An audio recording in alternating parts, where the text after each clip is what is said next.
Hello friends, welcome to our class. आज हम start कर रहे हैं करंट में बहुत ज़्यादा इंपॉर्टेंट टॉपिक की। अब हम बात करते हैं आखिर ये चर्चा में है क्या और टॉपिक है क्या। तमिलनाडु सरकार ने राजनीतिक कारणों से एनईपी लागू करने से इनकार किया। केंद्र सरकार ने एनईपी 2020 का विरोध करने के कारण तमिलनाडु के समग्र शिक्षा अभियान कोष में केंद्रीय हिस्सेदारी रोक दी। इसे कई प्रकार के जो न्यूज़पेपर्स है उन्होंने भी कवर किया, लाइक जैसे द हिंदू का करता है। इसके अलावा इंडियन एक्सप्रेस हो गया, उसने भी इसे कवर किया था। अब हम बात करते हैं आखिर तमिलनाडु ने नैप 2020 का विरोध क्यों किया। तमिलनाडु में 1968 से दो भाषा फॉर्मूला लागू है, यानी कि तमिल और इंग्लिश। लेकिन जो नैप 2020 है ये तीन भाषा नीति को बात करता है, जैसे कि तमिल, इंग्लिश और एक इनकी रीजनल लैंग्वेज यानी कि क्षेत्रीय भाषा। इससे तमिलनाडु ने क्या सोचा कि जो केंद्र है उस पर ये जो रीजनल लैंग्वेज वाली चीज़ है उसे थोप रहा है। दूसरी चीज़ है एनईपी के एक समान कार्यान्वयन से तमिलनाडु से अपनी स्वायत्ता पर हस्तक्षेप मानता है और सहकारी संघवाद को कमजोर करने वाला मानता है। सहकारी संघवाद यानी कि जहाँ पर सेंटर और स्टेट दोनों मिलकर के काम करते हैं, लेकिन तमिलनाडु को ऐसा लगता है कि सेंटर स्टेट पर अपनी चीज़ें थोप रहा है। तो तमिलनाडु अपने सामाजिक, भाषाई और आर्थिक संदर्भ में स्वयं की राज्य शिक्षा नीति का मसौदा भी तैयार कर रहा है, तो जिस वजह से वो एनईपी 2020 को नहीं अपनाना चाहता। इसके अलावा तमिलनाडु चाहता है कि समग्र शिक्षा और पीएम श्री जैसी जो केंद्रीय योजनाएं हैं उनको एनईपी 2020 से अलग कर देना चाहिए, क्योंकि जो पीएम श्री और समग्र शिक्षा के जो केंद्र इनको धन देगा तमिलनाडु को, तो वो तब दे सकता है जब वो एनईपी 2020 पर सिग्नेचर करेंगे। और तमिलनाडु का मानना है कि जो वित्त पोषण है वो नीति अनुपालन के बजाय प्रदर्शन संकेतकों पर आधारित भी होना चाहिए, इसीलिए तमिलनाडु एनईपी 2020 को नहीं अपनाना चाहता। अब हम बात करते हैं आखिर एनईपी 2020 है क्या। एनईपी 2020 ने 1986 के 34 साल पुराने एनईपी को प्रतिस्थापित किया था। इसका उद्देश्य सभी स्तरों पर शिक्षा की गुणवत्ता, समानता और पहुंच में अंतर को कम करना था। डॉक्टर के कस्तूरी रंगन समिति की सिफारिशों के आधार पर यह आधारभूत साक्षरता, समग्र पाठ्यक्रम और बहुभाषी शिक्षा और व्यावसायिक और शैक्षणिक मार्गों के एकीकरण को बढ़ावा भी देता है। अब हम बात करेंगे इसमें आए कुछ प्रावधानों की। एनईपी 2020 ने 10+2 प्रणाली को 5+3+3+4 संरचना के साथ बदल दिया। शिक्षा को 3 से 18 वर्ष की आयु के बच्चों की विकासात्मक आवश्यकताओं के साथ साथ संरेखित किया, यानी कि अगर उन्हें शिक्षा दी जाएगी तो उन्हें व्यावसायिक कौशल भी प्रदान किया जाएगा, इस टाइप का।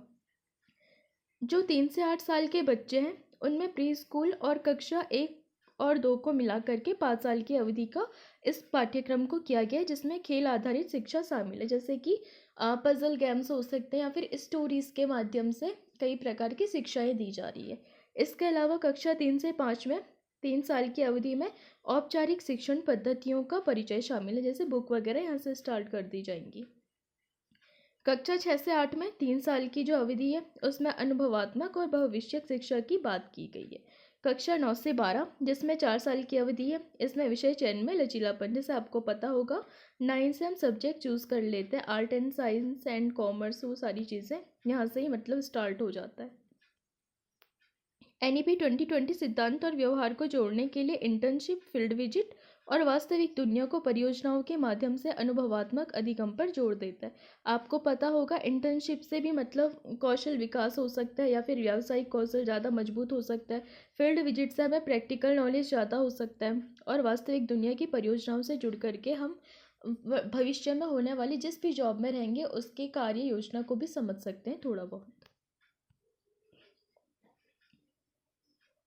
अब बात करते हैं इसमें डिजिटल साक्षरता, ऑनलाइन प्लेटफॉर्म और तकनीक सक्षम कक्षाओं के माध्यम से प्रौद्योगिकी एकीकरण को बढ़ावा दिया जाता है, जैसे कि एआई के माध्यम से। एआई जो भी हमारे रिजल्ट्स वगैरह उनका विश्लेषण कर सकता है या फिर शिक्षा को और भी ज़्यादा सुविधाजनक बना सकता है। एनईपी 2020 शिक्षकों को विकसित शैक्षिक आवश्यकताओं के लिए तैयार करने हेतु निरंतर व्यावसायिक विकास पर भी जोर देता है। अब हम बात करते हैं कुछ पहलों की, जैसे पीएम श्री योजना। इसका उद्देश्य है 14,500 आदर्श स्कूलों को रोल मॉडल के रूप में विकसित करना। दूसरा है निपुण भारत मिशन। इसे कक्षा 2 तक आधारभूत साक्षरता और संख्यात्मकता सुनिश्चित करने के लिए शुरू किया गया है। परख समग्र विकास के लिए ज्ञान का प्रदर्शन, मूल्यांकन, समीक्षा और विश्लेषण के लिए। ये मतलब इन चीज़ों को सीखने के और परिणामों की निगरानी के लिए शुरू किया गया है। निष्ठा स्कूल प्रमुखों और शिक्षकों की समग्र उन्नति के लिए राष्ट्रीय पहल है, जिसमें शिक्षक प्रशिक्षण कार्यक्रम शुरू किया गया, जिसका उद्देश्य शिक्षकों को एनईपी के परिवर्तनकारी लक्ष्यों के अनुरूप कौशल प्रदान करना है, यानी कि ट्रेनिंग के माध्यम से।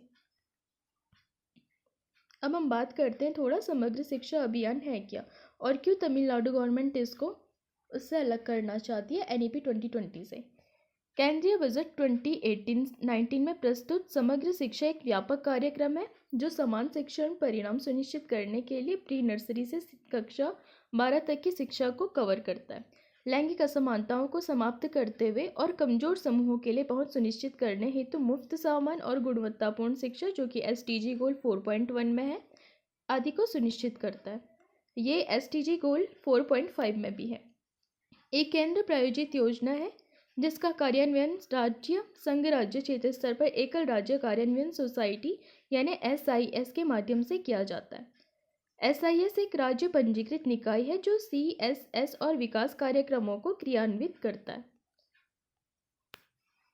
आई थिंक दोस्तों आप इस सब चीज़ को समझ गए होंगे और ये मुद्दा भी समझ गए होंगे कि आखिर एनईपी 2020 तमिलनाडु के लिए क्यों इसे इनकार कर रहा है। क्योंकि कहीं ना कहीं जो एनईपी 2020 है ये तमिलनाडु सोचता है कि ये इसकी जो भाषाई स्वायत्तता है उसमें हस्तक्षेप कर रहा है और साथ ही साथ मतलब जो संघवाद है उसकी जो परिभाषा है भारत के दृष्टिकोण से उसको भी प्रभावित करे, क्योंकि तमिलनाडु इसमें केंद्र का राज्य में अनुचित हस्तक्षेप इसे मानता है, तो इसीलिए वो एनईपी 2020 को नहीं अपनाना चाहता। वहीं मतलब जो केंद्र है उसका मानना है कि अगर तमिलनाडु एनईपी 2020 को स्वीकार करेगा तो उसको समग्र शिक्षा अभियान जैसे जो योजना है उसके लिए भी धन दिया जा सकता है।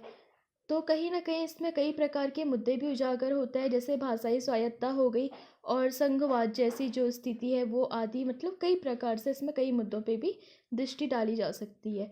तो मुझे लगता है आप इस टॉपिक और मुद्दे को समझ गए होंगे। तो आज के लिए इतना ही, अब मिलेंगे नेक्स्ट सेशन में। अगर आपको पसंद आई तो लाइक कीजिए, शेयर कीजिए, सब्सक्राइब कीजिए और टेलीग्राम का लिंक आपको डिस्क्रिप्शन में मिल जाएगा, आप वहाँ से टेलीग्राम को ज्वाइन कर सकते हैं, जहाँ से आपको क्लासेस अपडेट एंड पीडीएफ भी मिल जाएंगी। Thanks to watching.